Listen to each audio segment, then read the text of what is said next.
Well, thank you very much. Thank you. Wow. I'm now a cougar.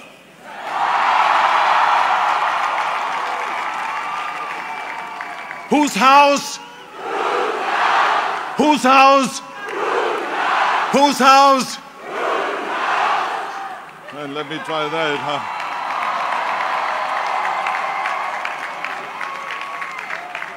Well, it is wonderful. Thank you so much for the wonderful introduction, President Couture. It is fantastic to be here today at the University of Houston. And thank you also for the great work that you are doing on behalf of all of those students.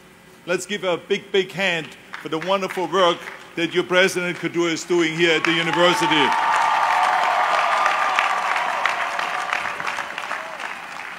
I tell you, when I read her bio, I am so proud of her. What a great immigrant. How many great contributions she makes to this university, to this state, and to this country.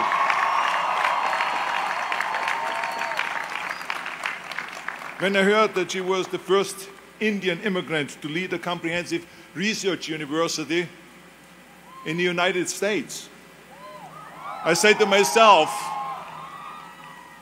I'm going to hit it off really well with her. And the reason is because I love going to places where I'm not the only one with an accent. But seriously, I'm proud to be introduced by a fellow immigrant. And the students are very lucky here to have such a fantastic and talented leader. I also want to say thank you to the faculty. You have spent years teaching the students, inspiring them, and occasionally even arguing with them. But none of them will be here without you. So a big hand to the faculty.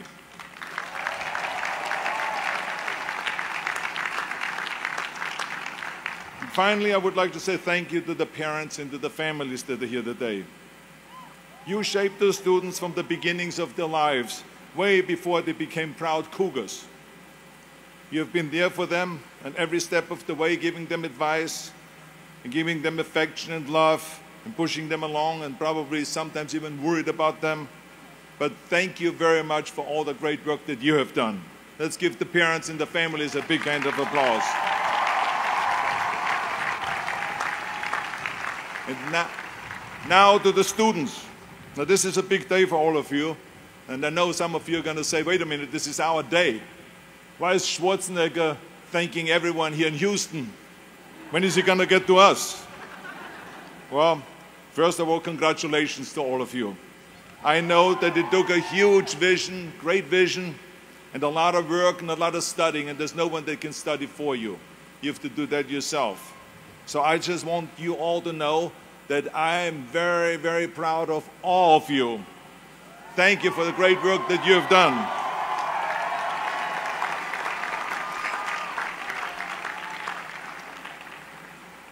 Now on your diplomas, there will only be one name on it, and this is yours. But I hope that doesn't confuse you, and that you think maybe that you made it that far by yourself. No, you didn't. It took a lot of help. None of us can make it alone. None of us. Not even the guy that is talking to you right now. That was the greatest bodybuilder of all times. Not even me, that has been the Terminator and went back in time to save the human race. Not even me, that fought and that killed predators with his bare hands. I always tell people that you can call me anything that you want. You can call me Arnold, you can call me Schwarzenegger, you can call me the Austrian Oak, you can call me Schwarzi, you can call me Arnie, but don't ever, ever call me a self-made man. But this is so important for you to understand. I didn't make it that far on my own. I mean, to accept that credit or that medal would discount every single person that has helped me to get here today, that gave me advice, that made an effort, that gave me the time, that lifted me up when I fell. And it gives the wrong impression that we can do it alone. None of us can. The whole concept of the self-made man or woman is a myth. Now I know you're going to say, look, we have read so many stories about you, and we saw documentaries where they talk about that you are the model of the American dream, and that you are the perfect example of the self-made man. Well, let me tell you, I have seen and heard and read those stories myself. I enjoy reading them, but the fact of the matter is, it is not the whole story. I didn't just materialize out of nowhere like the Terminator through a fireball on the streets of Los Angeles, and then all of a sudden I was there. No, I would have never made it in my life without the help. I happen to be someone, for instance, that believes in God, that we were created by God.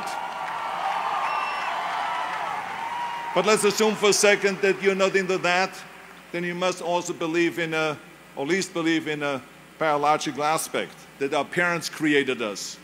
I know I wouldn't be here without my parents, creating me, nurturing me, feeding me, changing my diapers, loving me, hugging me, and all that.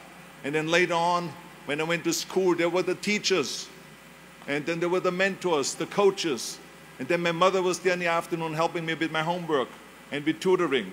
And then in the evening, my father was there helping me in sports, coaching us in soccer, and in the winter, skiing, sledding, ice skating, ice curling, and all those kind of things. My father taught me about discipline and my love and appreciation for sports. And he gave me my first great advice by saying, whatever you do, Arnold, be useful. So you also read so many times that I decided from one day to the next to become a bodybuilding champion, and I started training 5 hours a day, and then I became the youngest Mr. Universe ever. Well, it is true, but the fact of the matter is it's not the whole story, because if I wouldn't have met a lifeguard at the lake where I grew up, and some bodybuilders that introduced me to weight training, and they taught me the first chin-up on a branch of a tree by that lake, and that eventually introduced me also to a weightlifting club locally, where the coaches taught me about powerlifting and weightlifting and bodybuilding. They helped me, and they nurtured me, they pushed me, and then eventually I saw a magazine with Reg Park on the cover. It said, Mr. Universe becomes Hercules. There was Reg Park in a Hercules pose on the cover. I bought that magazine, and I read the story from the front to the end cover, and let me tell you something. I read exactly how he trained 5 hours a day, and how he became a champion, Mr. Universe, 3 times, and how he went to America. And then he was discovered in the movies, Hercules movies. Well, when I read that, I found my vision. And let me tell you, the most important thing in life is to have vision, to know exactly where you're going. I found my vision. In that magazine, Reg Park gave me my blueprint for my life. And 5 years later, after training 5 hours a day, just like him, and doing his exercises, I became, through his help and his inspiration, the youngest Mr. Universe ever. And this is what made then Joe Weider, the father of bodybuilding, the owner of a giant food supplement empire, and the editor of Muscle and Fitness, invite me to America. So it was Joe Weider that brought me to America, to the greatest country in the world, to give me the opportunity to train in Gold's Gym and to go and get me a little apartment. I came over here with absolutely nothing. It was his help. I had $20 in the pocket and some sweaty clothes in a gym bag. But let me tell you, I had this one little apartment, and on Thanksgiving, the bodybuilders from Gold's Gym came to my apartment, and they brought me pillows, dishes, silverware, all of the things they didn't have. And even a black and white TV and the transistor radio, which I still have today on my end table next to my bed. The generosity that I saw, the amount of help that I got when I came to America was absolutely extraordinary. I saw firsthand how generous the American people are. And then in Gold's Gym, there it was a magical place with all the champions, Mr. Americas, Mr. World, Mr. Universe. Everyone was training their powerlifters, Olympic champions, and so on. And they helped me change from an amateur champion to a professional champion. And after that, I won champion after championship. 7 times Mr. Olympia, you heard it all. And became the greatest bodybuilder of all times, according to the Bodybuilding magazine in 1975. Now, this is just with all of the help. I would not have made any of that by myself. So this is why I don't believe in a self-made man. And even when it comes to show business, it was the same thing. I mean, you read the stories that Schwarzenegger decided from one day to the next to retire from bodybuilding and to go and become an actor. And in no time, he did Conan the Barbarian and Terminator and Commander and so on. Well, that is true, but it is only half of the story. Because the reality of it is, with a lot of help, I wouldn't have made it. First of all, it would have been fun to make it that easy and to be that easy. But it was very, very difficult to get into the movies. Very difficult. And only because I had help, I could get in. Because in the beginning, every agent, every manager, every studio executive said, you would never become a leading man. Look at your body, you look like a monster. I was upset about that because I trained so hard and for so long, and all of a sudden they call me monsters. But the bottom line is, they say this is the 70s. 20 years ago they did Hercules movies. Today the little guys are in. Dustin Hoffman, Al Pacino, Woody Allen. Those are the sex symbols of the 70s. Don't you understand it? I said, oh my God, oy vey. I mean, but they even belittled me with my accent. They said, look the way you talk, I have to be very honest, I don't want to offend you, but you give me the creeps with your accent, with that German accent. It's scary. This is maybe we can get you a job in Hogan's Heroes in that TV show, to play a Nazi officer. And plus your name, Schwarzen, Schnitzel, or whatever it is. Yeah, I can see that already up there on the billboard. And people running in because of the name. So the bottom line was, it was very, very difficult, but only because I decided not to listen to the naysayers, and because I decided to work as hard as I did in bodybuilding, to take acting lessons, to take voice lessons, English lessons, speech lessons, and accent removal lessons. Now I know you're gonna say, get your money back, Arnold. But the bottom line is, I ran around, the fine wine grows on a vine. Because the Germans always had difficulties with the F and the W and the V. A fine wine grows on a vine, and then the zinc is made out of zinc, and all of those kind of things. So I did this thousands of times, and eventually it worked. I started getting little parts, then I started getting bigger parts, and then eventually, even though it was very difficult, it was Dino De Laurentiis and Ed Pressman that came to me with Conan the Barbarian. And if they wouldn't have helped me to get that part, I would not have broken through and become a leading man. This movie came out, they spent $20 million, which in today's terms is around $200 million on that movie. It was #1 in the box office. That was for me the big breakthrough. And at the press conference, the director even said, if we wouldn't have Schwarzenegger, we would have had to build one. Because I was the only one that could act and had a body like that for Conan the Barbarian. And then, of course, there was James Cameron that directed Terminator. When Terminator came out, James Cameron said the reason why Terminator worked was because Schwarzenegger talks like a machine. Now, I don't know if I should take this as a compliment or what, but I mean, the bottom line is, it was the two things that the studio executive said would be a big liability, became big assets. And my career took off. And this is why I always say thank you to the people that helped me along the way, and not ever think that I'm a self-made man, because not only was the producer and the director so helpful, and the studio executive so helpful, but every person that works in a movie. As a matter of fact, when we have a wrap party, which is the party on the end of the movie, I always make sure that every single person gets invited to that wrap party, to say thank you to them at the wrap party, and go to the microphone and say thank you to the cameraman, because without him I wouldn't look as great on the screen. To the makeup person, to the visual effects person, to the stunt people, the stunt coordinator, the cable pullers, craft services, and the list goes on and on and on. There's 280 people that work on a movie that make you look great on that screen. So how can I say I'm a self-made man? So this is why it is important for all of us to recognize, and this is why I tell you, and every step of the way I had help. Even when I ran for governor, people say, yeah, one day you decided to run for governor and to take over the 6th largest economy in the world. No, this is not the way it was. Yes, I took over, and yes, I won the governorship, but if it wouldn't have been for Jay Leno, who hosted the Tonight Show, who I called a week before and I said, I want to announce my candidacy on your show, on the Tonight Show, because I want to sell myself as an outsider. because the people in California are sick and tired of the typical politician.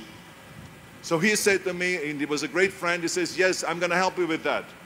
And I had announced, without anyone knowing, on August 6th, on the Tonight Show, my candidacy. And he even organized 100 journalists from politics to sit in the back when I announced my candidacy. So this is the kind of help I got. And from then, of course, I didn't even have a team yet. People came out of nowhere and they started helping, organizing with the campaign and with fundraising and with communication and with all of those things. And I became 2 months later the governor of the state of California. But it took a lot of help. And I have to say that it is important to acknowledge that, because people make it always sound that you did all this yourself. I didn't. I did it with a lot of help. Yes, I was determined. Yes, I never listened to the naysayers. Yes, I had a great vision. Yes, I had the fire in the belly and all of those things, but I didn't do it without the help. And even when you then say Schwarzenegger did the most unbelievable environmental laws in California, well, guess how laws are done? It took the legislators, 120 legislators, to negotiate for weeks and months at the time, and then to send down legislation, and then you sign that. So you need that help too. So I had a lot of help along the way, and this is why it is so important for all of you to recognize that. And the biggest help, of course, I got was from America. If I wouldn't have come to the United States, if I would have come to any other country, I would not have had the success. I mean, America has proven not only to be the land of opportunity image-wise, but America has proven to be the greatest country in the world where anyone can make it. This is why I always tell people, none of my careers would have happened if it wouldn't be for the United States of America. I could have gone to the Middle East. Do you think I would stand here today? I could have gone to Africa. Do you think I would stand here today? Or to Australia, or to Asia, or to any other country in Europe? It makes no difference. This place has given me the opportunity, step after step, all the way through all my 3 careers and the millions and millions of dollars I made, all because of America. So thank you, America, for the great thing that you're doing for immigrants that come over here. And the reason why I want you to understand that is because as soon as you understand that you are here because of a lot of help, then you also understand that now is time to help others. That's what this is all about. You got to help others. Don't just think about yourself. Help others. As my father-in-law, Sergeant Shriver, said at Yale University commencement speech, just like I'm speaking right now here, except I speak to a better university. But he said, Sergeant Shriver, so you know, he was the guy that created the Peace Corps, the Job Corps, legal aid to the poor, and all this extraordinary human being under the Johnson and Kennedy administration. And so he said to the students, he said, tear down this mirror. Tear down this mirror that makes you always look at yourself. And you will be able to look beyond this mirror and see the millions of people that need your help. And let me tell you something, when I heard that, it all made sense to me, that we have to go out and help. And this is why I got involved in Special Olympics, to be the international coach of Special Olympics, and then eventually became the chairman of the President's Council on Physical Fitness in Sports. I was appointed by President Bush, my favorite Hostonian, and I should then not say the only one, but Barbara. I should add Barbara because I see them later on. I don't want to leave out Barbara here because otherwise she gets really mad. Yeah. So anyway, both of them. And then I traveled through all 50 states to promote health and fitness, and then eventually started after-school programs. And now we are in 48 different cities, providing after-school programs for over 100,000 kids and all this. So I mean, it is, to me, was very important to give back. And also to go, every time I travel around the world, to go to military bases and to visit our brave men and women that save us, that protect us, to say thank you, thank you, thank you to them anywhere in the world that I travel. So it is important to recognize that. So all I'm saying is, it is my challenge to you today to go ahead and to celebrate your accomplishments. And you should. This commencement is a great success, and each of you earned your diplomas. But at some point, take a break from the celebration away from the Instagrams and Snapchat, and think about all of the people that helped you. Make sure to go and to recognize President Couture and to say thank you to her for the great work that she has done. Say thank you to the deans of this university that are responsible to make this university so great. Say thank you to the professors and associate professors, everyone that taught you and everyone that's responsible for you to be here today. And go to your parents and give them a big, big hug and tell them that you love them and thank you for everything that you have done to get me here today. Do that and give something back to your community and to your state and to this country. Because remember, in the end, we are not going to be remembered for how much we made, but for how much we have given. Make sure that it is not about me, that it is about we. Turn the me into we. And I guarantee you that you can change the world. Thank you very much, all of you Cougars. Thank you.